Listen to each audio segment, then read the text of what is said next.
Hello बच्चों, कैसे हैं आप सब। सबसे पहले तो हर हर महादेव। स्वागत है आप सभी का मंगलम सीरीज में। ये हमारी दूसरी क्लास है। इससे पहले इंट्रोडक्शन ऑफ केमिस्ट्री जो पहली क्लास अपलोड कर दी गई है, क्योंकि जैसा इस पे लिखा भी है प्रीवियस ईयर क्वेश्चन पेपर, और इस सीरीज में हम इम्पॉर्टेंट प्रीवियस ईयर क्वेश्चन और जो क्वेश्चन इम्पॉर्टेंट बन सकते हैं उसको सिलेबस वाइज, जो कि पहला चैप्टर हमारा मैटर है, तो मैटर से जो इम्पोर्टेंट क्वेश्चन प्रीवियस ईयर में आए हैं ग्रुप डी में या जो आने की संभावना है, उन सारे इम्पोर्टेंट प्रश्नों को यहाँ पर डिस्कस करेंगे। तो सीधा समय ना गंवाते हुए प्रश्नों की सीरीज पर चलते हैं और देखते हैं पहला प्रश्न क्या है।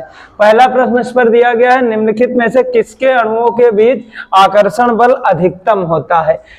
यहाँ पर कह रहा है द्रव के मध्य में, गैस के मध्य में, प्लाज्मा के मध्य में या ठोस के मध्य में। तो निम्नलिखित में से किसके अणुओं के बीच आकर्षण बल अधिकतम होता है। तो पहले तो बेटा जो पदार्थ की तीन अवस्थाएं दी गई हैं, एक ठोस और दूसरी द्रव और तीसरी जो गैस, इसमें बेटा जो ठोस होता है, चूंकि इसका आकार और आयतन दोनों निश्चित होता है, तो इसके जो कण होते हैं आपस में ये बहुत ही पास पास होते हैं। क्यों?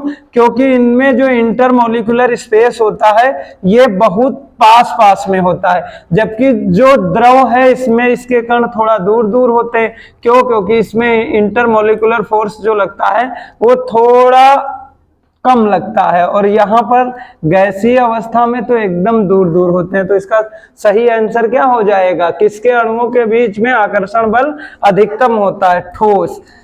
किसके अणुओं के बीच में आकर्षण बल अधिकतम होता है बेटा? तो ठोस। अब थोड़ा सा इस प्रश्न के बाद एक चीज डिस्कस करेंगे यहाँ पर जो आपके पेपर के लिए बहुत इंपॉर्टेंट है। थोड़ा मैटर के बारे में बेटा जान लेते हैं, क्योंकि ये पहला चैप्टर है और मैटर से बहुत सारे क्वेश्चन बनते हैं और उसकी स्टेट के ऊपर। तो सबसे पहले हम बेटा जानते हैं कि मैटर होता क्या है। सबसे पहले जानते हैं कि मैटर क्या होता है। पदार्थ, या इसका एक और नाम है द्रव्य भी इसको बोलते हैं, अंग्रेजी में बेटा इसको मैटर्स कहते हैं। तो द्रव्य या पदार्थ क्या है? दुनिया की प्रत्येक वस्तु जो स्थान घेरती है या जिसमें कुछ ना कुछ द्रव्यमान होता है, या हम कहें भार होता है, वजन होता है, उसको क्या कहते हैं? पदार्थ या द्रव्य कहते हैं। जैसे मैं यहाँ पर खड़ा हुआ हूं तो मैंने पीछे से कुछ स्थान बेटा घेर रखा है, तो मैं क्या हुआ? मैं भी एक द्रव्य हुआ, मैं भी एक पदार्थ हुआ।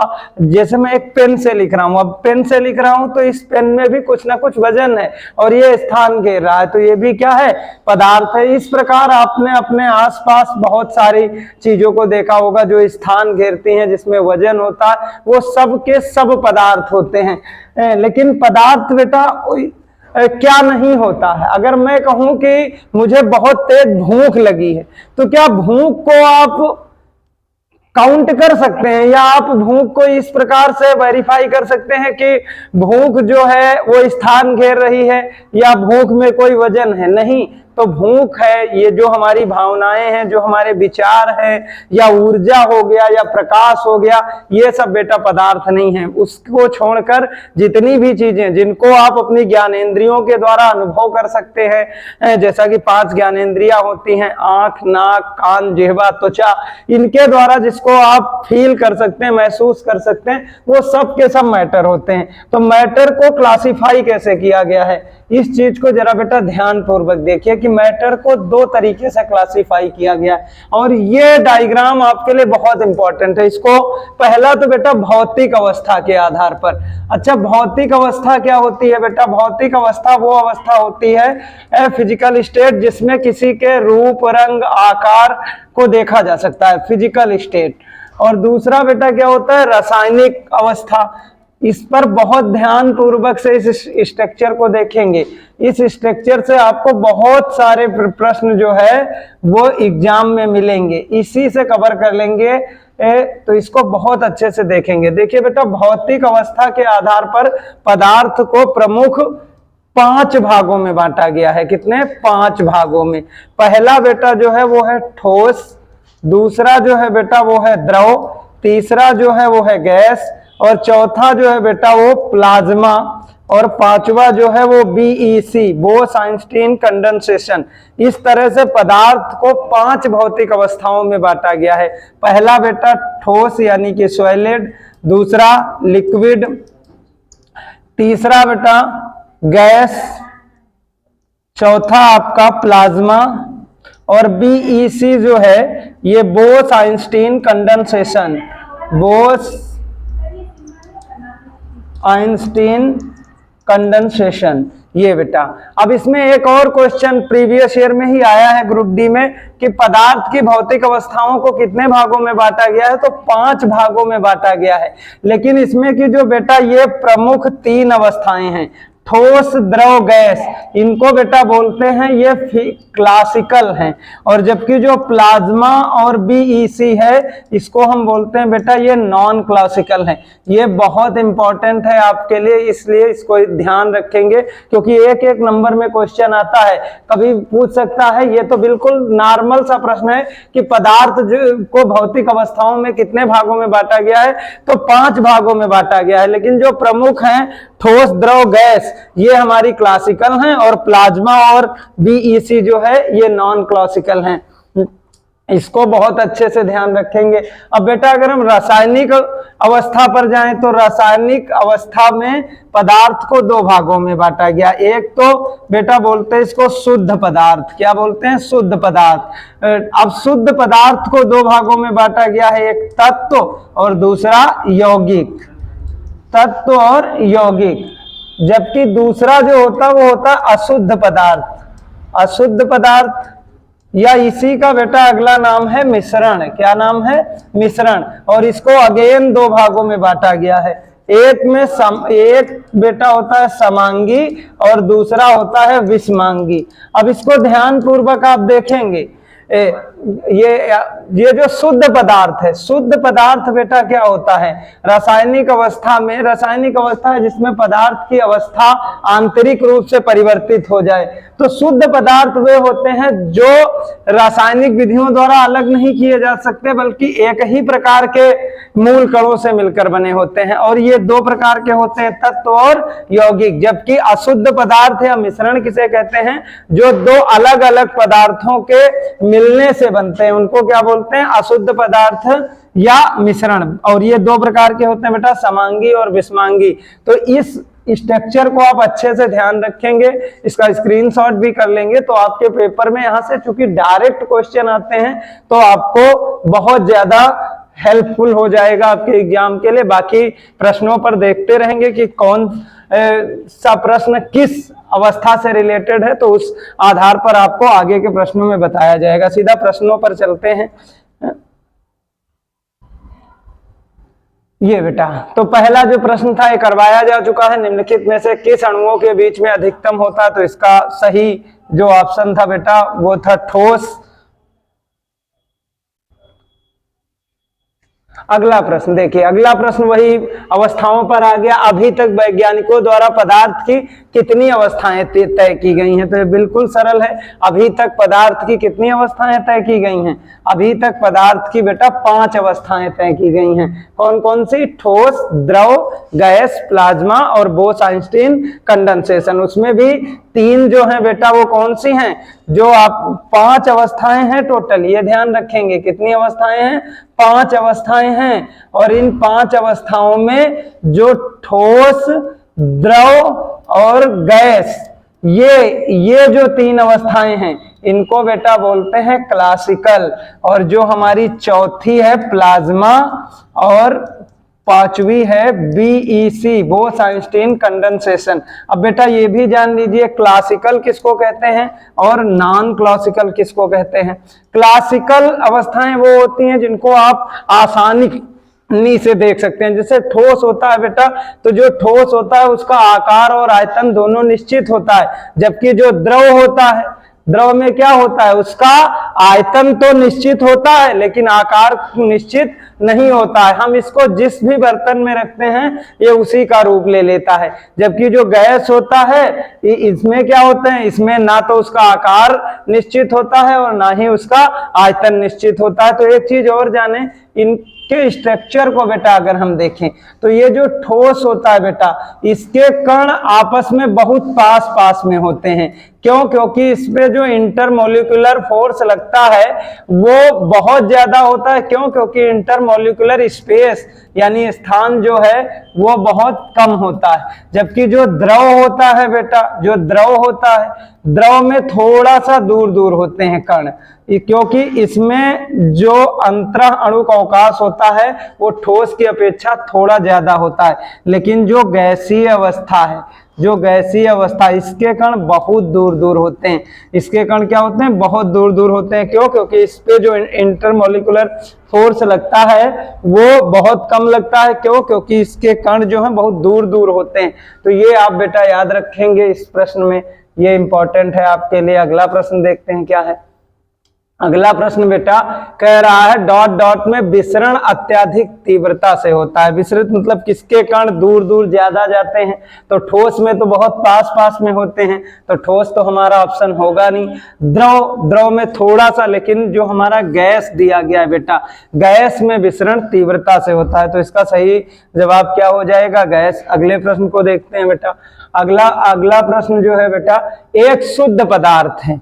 अभी आपको बताया गया था रासायनिक अवस्था के आधार पर, पदार्थ की अगर हम रासायनिक अवस्था लें, रासायनिक अवस्था, तो बेटा यहां से एक चीज ध्यान पूर्वक देखिएगा।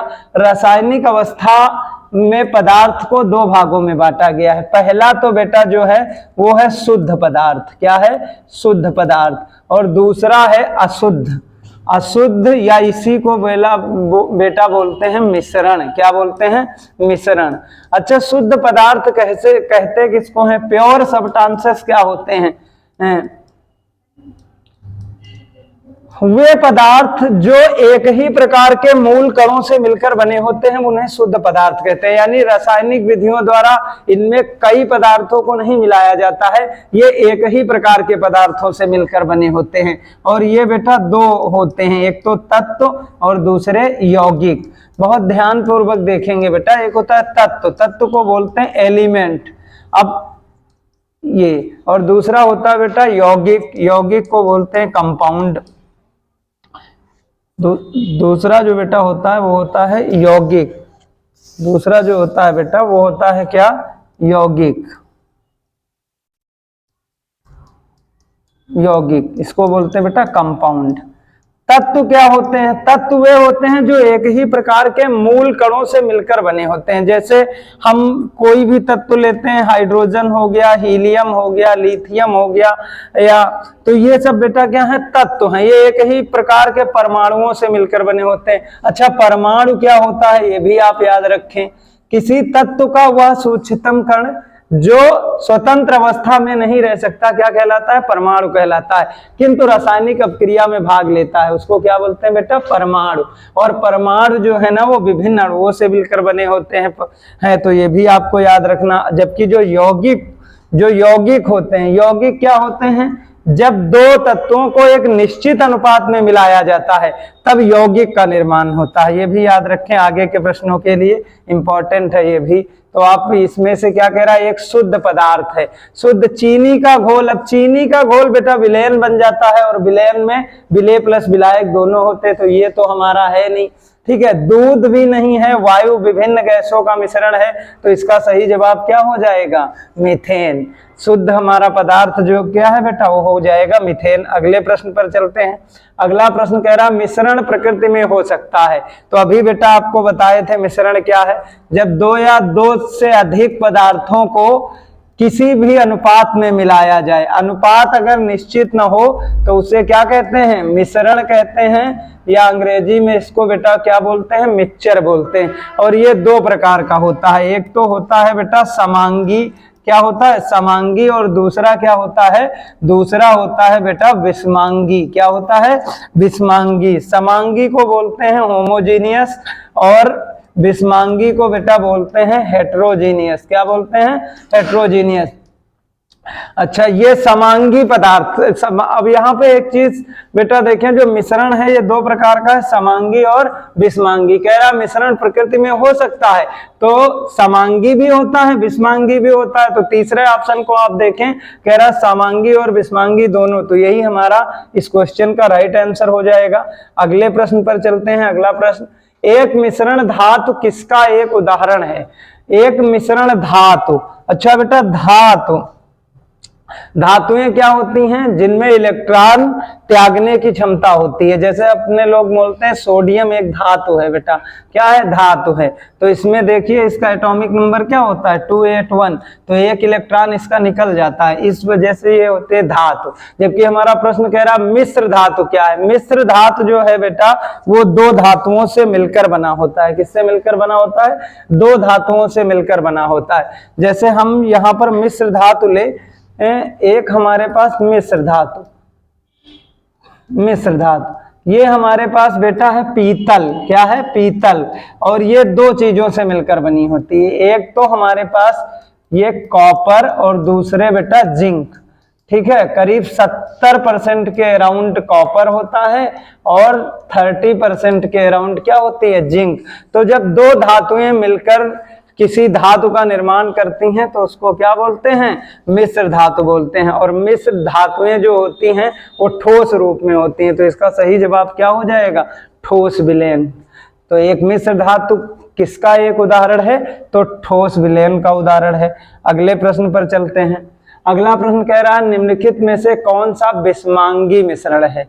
विषमांगी मिश्रण बेटा कह रहा है निम्नलिखित में से कौन सा विषमांगी मिश्रण है? समांगी और विषमांगी मिश्रण, ये आप बिल्कुल ध्यान से बेटा यहाँ से सुन लीजिए कि मिश्रण जो है समांगी और विषमांगी होता है, तो इनको अंतर कैसे करेंगे? कौन सा समांगी है और कौन सा विषमांगी है? कई प्रश्नों में बेटा इस विषमांगी का एक और अलग नाम आपको देखने को हिंदी में मिलता है, विजातीय।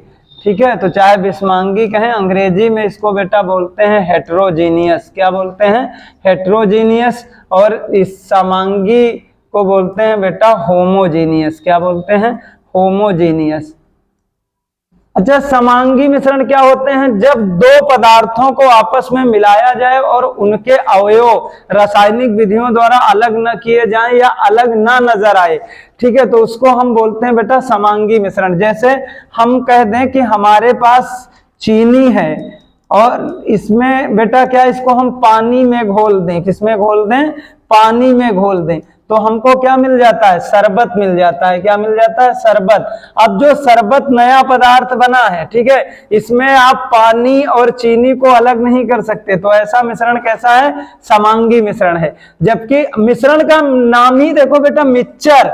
जब दो पदार्थों को एक ही में मिलाया जाए तो उसे कहते हैं मिश्रण। अब जब आप मिलाएंगे दो पदार्थों को तो कभी कभी ऐसा होगा कि जब दोनों पदार्थ के अवयव मिलाने के बाद अलग नजर ना आए, तो ऐसा है बेटा समांगी मिश्रण। और जब दोनों के अवयव अलग अलग नजर आए तो वो होता है विषमांगी मिश्रण।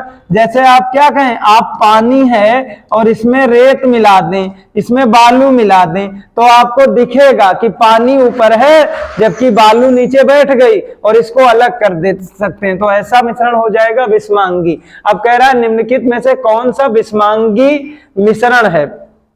तो बेटा विषमांगी मिश्रण कह रहा है, ये इस क्वेश्चन को जरा ध्यान से देखेंगे तो पीतल जो है बेटा वो समांगी में आता है।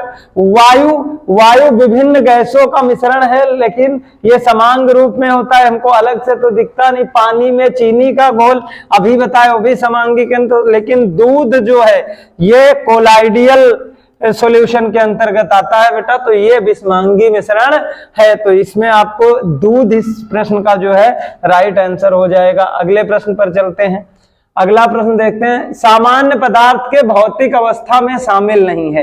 तो सामान्य पदार्थ की भौतिक अवस्था में अभी बेटा आपने देखा था गैस भी शामिल है। सामान्य पदार्थ की भौतिक अवस्था में गैसीय भी है, तरल भी है और मिट्टी। कोलाइड शामिल नहीं है, कोलाइड शामिल नहीं है, तो कोलाइड इस प्रश्न का राइट आंसर हो जाएगा। अगले प्रश्न पर चलते हैं। अगला प्रश्न बेटा हवा एक है, इस प्रश्न को ध्यान से देखें, ये क्वेश्चन कई बार रिपीट हुआ है, एनटीपीसी में भी ये प्रश्न आया था कि हवा एक है, तो हवा बेटा दोनों तत्वों और यौगिकों का मिश्रण है, क्योंकि वातावरण में जो हमारे विभिन्न गैसें हैं, कुछ गैसें जो हैं गैसों के रूप में है, कुछ तत्वों के रूप में है, और ये विभिन्न तत्वों और गैसों का मिश्रण है, तो इसका राइट आंसर क्या हो जाएगा, दोनों तत्वों और यौगिकों का मिश्रण है। ये ध्यान रखेंगे। अगर पूछे हवा क्या है, तो हवा एक प्रकार का मिश्रण है विभिन्न गैसों का, लेकिन उन गैसों में चूंकि वातावरण में कुछ तत्व भी पाए जाते हैं, तो इसका राइट आंसर हो जाएगा दोनों तत्वों और यौगिकों का मिश्रण है। अगले प्रश्न पर चलते हैं और देखते हैं अगला प्रश्न क्या कह रहा। अगला प्रश्न कह रहा है सामान्य पदार्थों की भौतिक अवस्था में शामिल नहीं है, बेटा हो चुका है ये वाला प्रश्न। वह विजातीय मिश्रण जिसमें विलेय के कण घुलते नहीं हैं बल्कि पूरे माध्यम में निलंबित बने रहते हैं, इसको क्या कहते हैं, इसको बेटा निलंबन बोलते हैं। क्या बोलते हैं, निलंबन। लेकिन अब जो है वो पेपर थोड़ा मॉडरेट होके आता है, इसलिए आप बेटा देखेंगे आपको, हम बार बार ग्रुप डी का एग्जाम है, लेवल 10th का है, लेकिन इतना कंपटीशन है बेटा कि कई बार आपको हिंदी इंग्लिश लेके चलना है, विकल्प में उसी हिंदी की अंग्रेजी दे देता है। जैसे आप देखिए इसमें कह रहा है कि वह विजातीय मिश्रण यानी विषमांगी मिश्रण जिसमें विलेय के कण घुलते नहीं हैं बल्कि पूरे माध्यम में निलंबित बने रहते हैं, तो उसको निलंबन, और निलंबन को ही बेटा अंग्रेजी में बोलते हैं सस्पेंशन। क्या बोलते हैं, सस्पेंशन, जो कि आपका विकल्प नंबर बी दिया गया है। तो इस क्वेश्चन का राइट आंसर क्या हो जाएगा, विकल्प बी आपका राइट आंसर हो जाएगा। अगले प्रश्न पर चलते हैं। कह रहा विज्ञान में कौन सा नियम मिश्रण के गुणों का पालन नहीं करता। तो मिश्रण के घटक उनके गुणों को बरकरार रखते हैं, ये तो बेटा क्या है, अरे बिल्कुल मिश्रण का गुण है, तो ये हमारा राइट आंसर नहीं होगा। मिश्रण अलग अलग पदार्थों के हो सकते हैं, बिल्कुल हो सकता है, अभी आपको बताए थे चीनी में पानी को मिला सकते हैं, पानी में रेत को मिला सकते हैं, तो ये बिल्कुल सही है, ये पालन करता है। क्वेश्चन नेगेटिव है, इस वजह से ये भी ऑप्शन गलत है। इसे भौतिक विधियों द्वारा अलग किया जा सकता है, बिल्कुल अलग किया जा सकता है, आप बालू को अलग कर सकते हैं, पानी को अलग कर सकते हैं, तो ये भी नहीं। लेकिन इसकी संरचना तय है, संरचना नहीं तय होती है मेरे लाल, इसीलिए ये इस प्रश्न का क्या हो जाता है, राइट आंसर हो जाता है। तो ध्यान पूर्वक इसको देखेंगे, प्रश्नों को आपको समझने की जरूरत है बेटा। जब दो तरल पदार्थ एक दूसरे में घुलते नहीं हैं, जब दो तरल पदार्थ एक दूसरे में घुलते नहीं और सॉल्यूशन नहीं बनाते, सॉल्यूशन का मतलब क्या होता है बेटा, विलयन।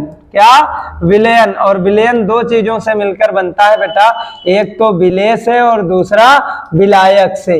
जो चीज घोली जाती है वो विलेय होती है।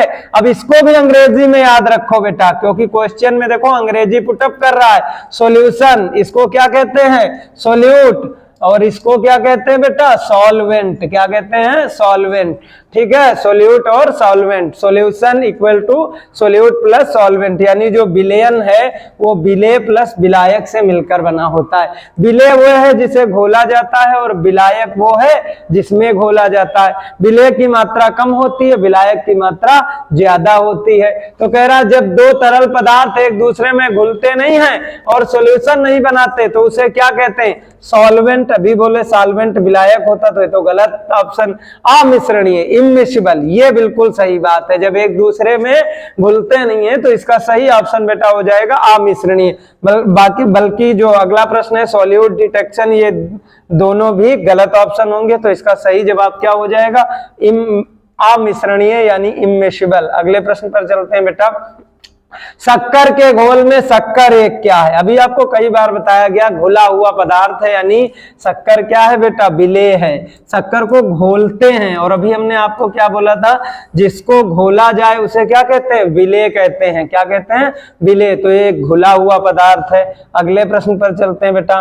अगला प्रश्न क्या कह रहा है, एक यौगिक नहीं है। अच्छा, पुनः यहां से ध्यान रखें, यौगिक बेटा किसे कहते हैं, कंपाउंड किसे कहते हैं, इसको बहुत ध्यान ध्यान पूर्वक मेरे लाल देखोगे कि कंपाउंड यानी यौगिक किसे कहते हैं? यौगिक वे शुद्ध पदार्थ होते हैं जो दो या दो से अधिक पदार्थों के एक निश्चित अनुपात में मिलाने से बनते हैं। जैसे जल बेटा, जल का केमिकल फॉर्मूला होता है, रासायनिक सूत्र होता है H2O। अब इसमें देखिए ये दो अणुओं से मिलकर बना है, एक तो बेटा हाइड्रोजन, ठीक है, ये एक हाइड्रोजन है और दूसरा तत्व क्या है बेटा? दूसरा है ऑक्सीजन। क्या है? ऑक्सीजन यानी कि O, ठीक है, और दूसरा हाइड्रोजन H। लेकिन इन दोनों का अनुपात है, कह रहा है हाइड्रोजन जो है वो 2 है और ऑक्सीजन 1 है, तो 2:1। तो अभी हमने यौगिक में आपको क्या बताया? जब 2 या 2 से अधिक पदार्थों को एक निश्चित अनुपात में मिलाया जाए तो वो सब यौगिक होते हैं। तो अरे ये एक यौगिक नहीं है, इस प्रश्न में देखें हाइड्रोजन सल्फाइड बेटा ना, ये भी H2S, इसका भी अनुपात होगा, सल्फर डाइऑक्साइड SO2, इसका भी अनुपात निकल जाएगा। लेकिन जो लेड है बेटा, लेड Pb, ये एक एलिमेंट है, एक तत्व है, तो इस प्रश्न का सही आंसर क्या हो जाएगा? लेड हो जाएगा। अगले प्रश्न पर चलते हैं बेटा और देखते हैं अगला प्रश्न क्या है। अगला प्रश्न कह रहा है रेत और चीनी का मिश्रण एक उदाहरण है। रेत और चीनी का भी आपको बताए थे मिश्रण 2 प्रकार के होते हैं, समांगी और विषमांगी। विषमांगी का दूसरा ही नाम क्या है? विजातीय मिश्रण। विजातीय मिश्रण बेटा कह रहा है रेत और चीनी। अगर यहाँ पर रेत और चीनी को बेटा मिलाते हैं हम, तो जो मिश्रण हमें होता है उसमें रेत को अलग कर सकते हैं और चीनी के अणुओं को अलग देख सकते हैं। तो ऐसा मिश्रण कैसा मिश्रण हो जाएगा बेटा? विजातीय मिश्रण हो जाएगा, यानी विषमांगी मिश्रण हो जाएगा। तो पहला ही ऑप्शन हमारा राइट ऑप्शन है। अगले प्रश्न पर चलते हैं। कह रहा निम्नलिखित में से कौन सा भौतिक परिवर्तन नहीं है? क्या भौतिक परिवर्तन नहीं है? ध्यान देंगे। अब बेटा पदार्थ की अवस्था परिवर्तन 2 प्रकार की होती है। पदार्थ की अवस्था परिवर्तन, ध्यान रखें बेटा, ये बहुत इंपॉर्टेंट है और इससे आपको कई सारे क्वेश्चन मिलते हैं। पदार्थ की अवस्था परिवर्तन, एक तो होती है बेटा भौतिक परिवर्तन, ठीक है, और दूसरा होता है रासायनिक परिवर्तन। ध्यान देंगे, भौतिक परिवर्तन क्या है? जिसमें पदार्थ के स्वरूप, संरचना या बाह्य गुणों में तो परिवर्तन दिखे, लेकिन आंतरिक तौर पर उसके संरचना में कोई परिवर्तन ना हो और परिवर्तन के फलस्वरूप कोई नया पदार्थ ना बने, तो ऐसे क्या हो? उसे कहते हैं बेटा भौतिक परिवर्तन। जैसे बल्ब का जलना, ठीक है, ये क्या है? कागज का फाड़ना, ये सब भौतिक परिवर्तन है। लेकिन जब एक पदार्थ किसी दूसरे पदार्थ से मिलकर अपनी अवस्था को परिवर्तित कर दे तो उसे कहते हैं रासायनिक परिवर्तन। जैसे हमारे पास बेटा क्या है? दूध है और इसमें हम नींबू को मिलाते हैं तो ये कुछ समय बाद क्या बन जाता है? दही बन जाता है। अब दही एक नया पदार्थ है, दूध से दही बना, ये एक नया पदार्थ है, तो ये कैसा परिवर्तन है? रासायनिक परिवर्तन है। तो आपको मोटे तौर पर ये याद रखना है कि भौतिक परिवर्तन में कोई नया पदार्थ नहीं बनता है, जबकि रासायनिक परिवर्तन में कोई नया पदार्थ बन जाता है। तो प्रश्न हमारा कह रहा है निम्नलिखित में से कौन सा भौतिक परिवर्तन नहीं है? तो देखिए बेटा, एक यहाँ पे ऑप्शन नंबर सी, पदार्थों का किण्वन। किण्वन में नया पदार्थ, चूंकि किण्वन के द्वारा आपने सुना होगा ब्रेड का निर्माण होता है, तो पदार्थों का किण्वन जो है ये एक रासायनिक परिवर्तन है। बाकी ठोसों का द्रव में पिघलना, ठीक है, ये भी भौतिक परिवर्तन है। आप ठोस है, मान लीजिए हमारे पास ये क्या है? हमारे पास ये बर्फ का एक टुकड़ा है, ठीक है, क्या है? बर्फ का एक टुकड़ा। अब इसको अगर हम ज्यादा टेम्परेचर दे देंगे तो ये क्या हो जाएगा? ये लिक्विड में बदल जाएगा, यानी जल के अणुओं में बदल जाएगा। अब इसको फिर से ठंडा करेंगे तो ये बर्फ बन जाएगा। यानी पदार्थ एक रूप से दूसरे रूप में जाता है। पहले ये ठोस था, फिर ये द्रव हुआ, द्रव से फिर गैसीय रूप में भी चला जाता है। तो पदार्थ एक रूप से दूसरे रूप में जाता है। तो ठोसों का द्रव में पिघलना ये भौतिक परिवर्तन है, गैसों का द्रव में द्रवीकरण ये भी एक भौतिक परिवर्तन है, द्रवों का गैसों में वाष्पीकरण ये भी एक भौतिक परिवर्तन है, जबकि पदार्थों का किण्वन जो है ये एक रासायनिक परिवर्तन है। तो इस प्रश्न को ध्यान से देखेंगे बेटा। अगले प्रश्न पर चलते हैं। कह रहा है इनमें से कौन सा रासायनिक परिवर्तन नहीं है? रासायनिक परिवर्तन नहीं है यानी कि कह रहा है कि भौतिक परिवर्तन कौन सा, ईंधन का दहन। जब भी ईंधन का दहन होगा तो ईंधन परिवर्तित हो जाएगा, तो वो तो बेटा रासायनिक परिवर्तन हो गया, इसलिए ये तो हमारा सही ऑप्शन नहीं हुआ। ऑक्सीकरण, लोहे में जंग लगना, ये भी बेटा रासायनिक परिवर्तन है। प्लेटिनियम तार का जलना, ये भी रासायनिक परिवर्तन है। लेकिन अम्लीकृत जल का वैद्युत अपघटन होना, ये क्या है बेटा, ये एक भौतिक परिवर्तन है। तो इस क्वेश्चन का राइट आंसर हो जाएगा अम्लीकृत जल का वैद्युत अपघटन। अगले प्रश्न पर चलते हैं बेटा। अगला प्रश्न क्या है, अगला प्रश्न कह रहा है इनमें से कौन सा एक रासायनिक परिवर्तन है। रासायनिक परिवर्तन क्या बेटा, रासायनिक, मक्खन का खट्टा होना। मक्खन अगर खट्टा हो जाएगा यानी पदार्थ एक रूप से दूसरे रूप में परिवर्तित होगा, तो ऐसा परिवर्तन कौन सा होगा, रासायनिक। पहला ही ऑप्शन सही है। अगले प्रश्न पर चलते हैं बेटा। अगला प्रश्न क्या है, कह रहा लोहे में जंग लगना, इनमें से किसका एक सामान्य उदाहरण है। लोहे में जंग, लोहे में जंग लगना बेटा, ये एक रासायनिक परिवर्तन है। क्या है, रासायनिक परिवर्तन है। जब लोहा वातावरण में रखा रहता है तो वातावरण में ऑक्सीकरण जो होता है, ऑक्सीजन के फलस्वरूप, वातावरणीय गैसों के फलस्वरूप उसमें क्या होती है, जंग लगना शुरू हो जाती है। तो इसी जंग को क्या बोलते हैं, रासायनिक परिवर्तन। तो लोहे में जंग लगना किसका उदाहरण है, रासायनिक परिवर्तन का उदाहरण है।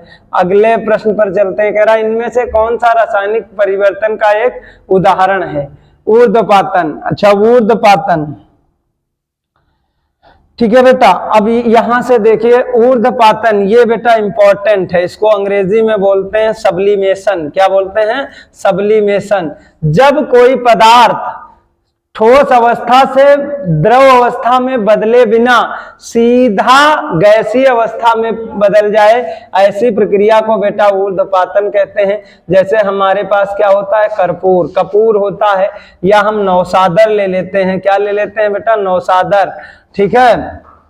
अमोनियम क्लोराइड इसको बोलते हैं, NH4Cl, ठीक है। ये ऐसे पदार्थ होते हैं जिनको अगर आप सीधा कपूर को जलाएंगे तो ये बिना द्रव में परिवर्तित हुए सीधे गैसीय रूप में परिवर्तित हो जाते हैं, तो ये ऊर्ध्वपातन कहलाते हैं। जबकि तो ऊर्ध्वपातन आपको समझ में आया होगा बेटा।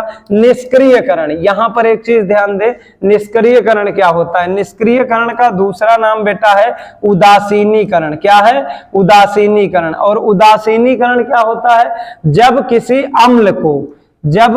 अम्ल और क्षार को आपस में मिलाया जाए तो इसके फलस्वरूप क्या बने, लवण बने प्लस जल बने, या ऊष्मा मुक्त हो, तो ऐसी प्रक्रिया उदासीनीकरण होती। जैसे हम यहाँ पर अम्ल ले लें बेटा, हमारे पास एक अम्ल HCl हो गया और एक क्षार हम ले लें सोडियम हाइड्रोक्साइड, तो इसकी जो क्रिया होगी तो क्या, NaCl यानी सोडियम क्लोराइड, साधारण नाम बेटा नमक, ठीक है, और जल मुक्त होगा। तो इस प्रक्रिया को निष्क्रियकरण या उदासीनीकरण कहते हैं। तो इधर तो HCl था और NaOH था, इसके फलस्वरूप सोडियम क्लोराइड बना और जल बना, यानी एक नए पदार्थ का निर्माण हुआ, तो क्रिस्टलीकरण। और यही जब कोई नया पदार्थ बन जाए तो इसी को क्या बोलते हैं बेटा, केमिकल चेंज बोलते हैं, रासायनिक परिवर्तन बोलते हैं। तो इस प्रश्न का सही जवाब क्या हो जाएगा बेटा, इस प्रश्न को जरा ध्यान पूर्वक देखें।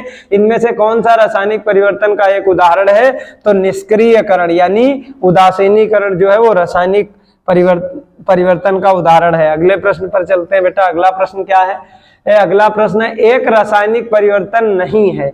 एक रासायनिक परिवर्तन नहीं है यानी एक अंडे का पकाना, ये तो रासायनिक परिवर्तन है बेटा, तो ये तो हमारा गलत ऑप्शन है। एक आइस क्यूब का पिघलना, यस, एक आइस क्यूब का पिघलना मतलब पिघलेगा, उसके बाद ठंडा करेंगे फिर से उसी रूप में आ जाएगा, तो ऐसा परिवर्तन भौतिक परिवर्तन हुआ। तो एक आइस क्यूब का पिघलना हमारा कैसा है, भौतिक परिवर्तन है, और इसी इस क्वेश्चन का राइट आंसर है। अगले प्रश्न पर चलते हैं। ये बेटा जो लास्ट क्वेश्चन है आज का, एक रासायनिक परिवर्तन नहीं है तो एक आइस क्यूब का पिघलना, ये भौतिक परिवर्तन है बेटा। इसको अगर ठंडा करेंगे तो पुनः इस अवस्था में आ जाएगा। और आज की सीरीज में इतने ही प्रश्न थे, बाकी आगे के सीरीज में, और ये ध्यान रखेंगे बेटा, एक एक प्रश्न को अच्छे से देख के एनालाइज करेंगे तो हम टॉपिक वाइज चल रहे हैं। पहला हमारा टॉपिक है बेटा जो हमारे ऑफिशियल सिलेबस में दिया गया, मैटर्स, पदार्थ और उसकी अवस्थाएं, तो उसी से रिलेटेड ये जो आप आपके 20 प्रश्न थे उनकी ये सीरीज थी। अगले वीडियो में आपसे फिर मिलेंगे, तो इससे जो प्रीवियस ईयर के इंपॉर्टेंट क्वेश्चन हैं या जो और आगे आपकी परीक्षा की दृष्टिकोण से महत्वपूर्ण हो सकते हैं, उन प्रश्नों को कवर करेंगे। Thank you to watching it.